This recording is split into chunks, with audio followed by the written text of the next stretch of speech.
Imagine standing in a cold, foggy medieval village. The air smells faintly of smoke and damp earth. Your fingers are numb from the chill, and your stomach grumbles because it's been another long day of labor. Now, imagine a peasant from that time hunched near a small fire, poking at something hidden beneath the glowing embers. Crackling softly, the shells begin to split open, releasing a warm, nutty aroma. That's right, chestnuts. Roasting chestnuts wasn't just a holiday treat or a cozy tradition. For medieval peasants, it was survival, comfort, and even a touch of luxury during the harshest winters.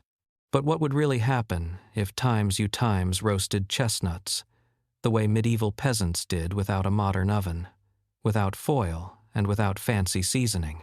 To find out, let's step back in time, into the heart of the Middle Ages, and experience what it was like to roast chestnuts just like they did smoke, soot, and all. First, picture the setting. A medieval peasant's home wasn't exactly what you'd call comfortable. The walls were often made of wattle and daub sticks and mud. The floors were packed dirt, and the fire, which served as both stove and heater, sat right in the middle of the room, filling the space with warmth and smoke. There were no chimneys in the early medieval period, just a small hole in the roof to let the smoke escape. So when peasants roasted chestnuts, it wasn't just a snack. It filled the entire home with that rich, roasted scent that clung to their clothes, their hair, and the air they breathed. Now, let's talk about the chestnuts themselves.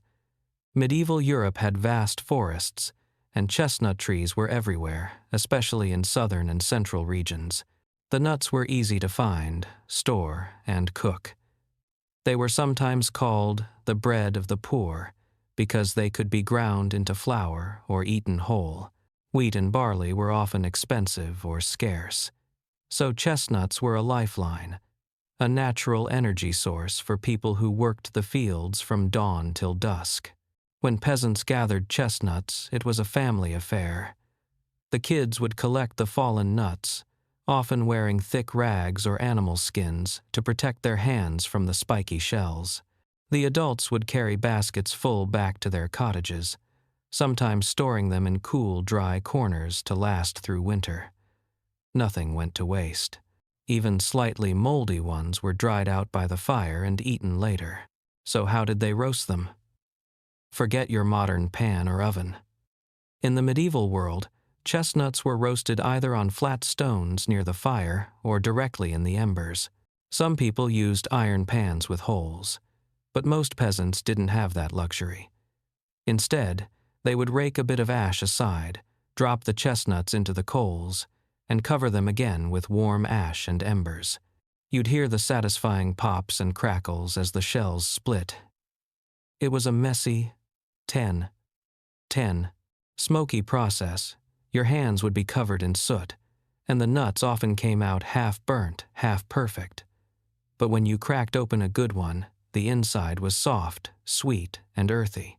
And here's the surprising thing, this rustic, primitive method actually changed the flavor. When chestnuts are roasted in embers, they pick up a slightly smoky taste, richer and more intense than the ones roasted on a pan.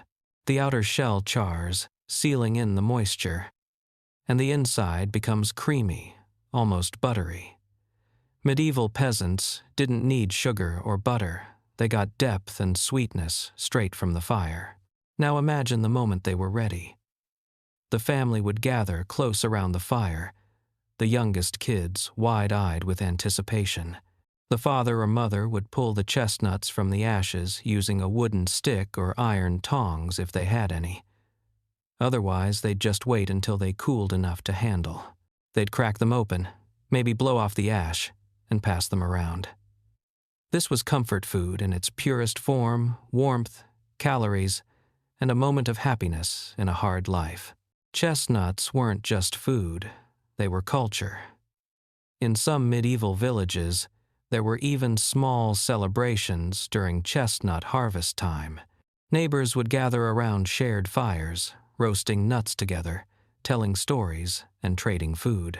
You could say it was the medieval version of a winter festival, without the lights and songs, but with the same feeling of togetherness.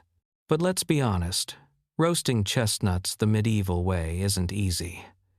Modern people might find it dirty, smoky, and even frustrating. There's no timer, no perfect temperature. You rely entirely on your senses, the sound of popping, the smell of roasting, the color of the shells. And yet, that's exactly what makes the experience magical. You're not just cooking. You're connecting with centuries of human history. Think about it. Peasants didn't have supermarkets or ovens.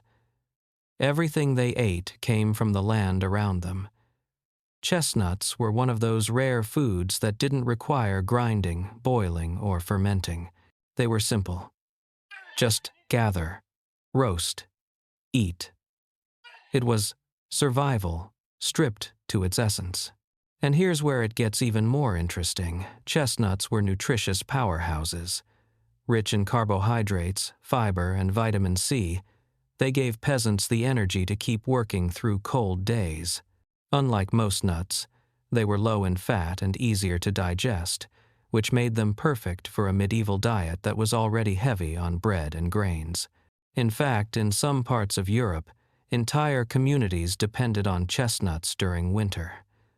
They were ground into a fine powder to make porridge or used to thicken soups.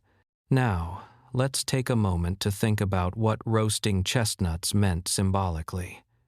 In a world where hunger was constant and luxuries were rare, fire-roasted chestnuts were a tiny act of celebration, a small victory against the cold and hardship. When peasants gathered around the fire, watching those nuts crack open, they were reminded that nature still provided. It was a promise that even the poorest could have something warm and sweet when the world outside was frozen and bleak. If you were to recreate this today, roasting chestnuts the medieval way, you'd probably notice a few things right away. First, the smell. It's deeper and smokier than what you get from an oven. It fills the air with an ancient, almost nostalgic aroma that connects you to people who lived centuries ago.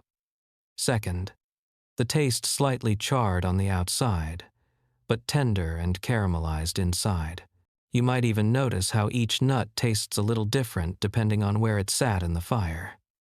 There's no perfect uniformity, just raw, natural flavor. You'd also notice the patience it takes. Medieval peasants didn't rush this. They didn't have screens or distractions. Roasting chestnuts by the fire was slow, mindful work. You'd listen to the sound of crackling wood, feel the warmth on your face, and watch the embers glow. In that simplicity, you'd begin to understand why people found joy in it. It wasn't just about food, it was about the experience. Some historians even believe that the act of roasting and sharing chestnuts helped strengthen social bonds. In a time when life was unpredictable, moments like this, gathering around a communal fire, were essential.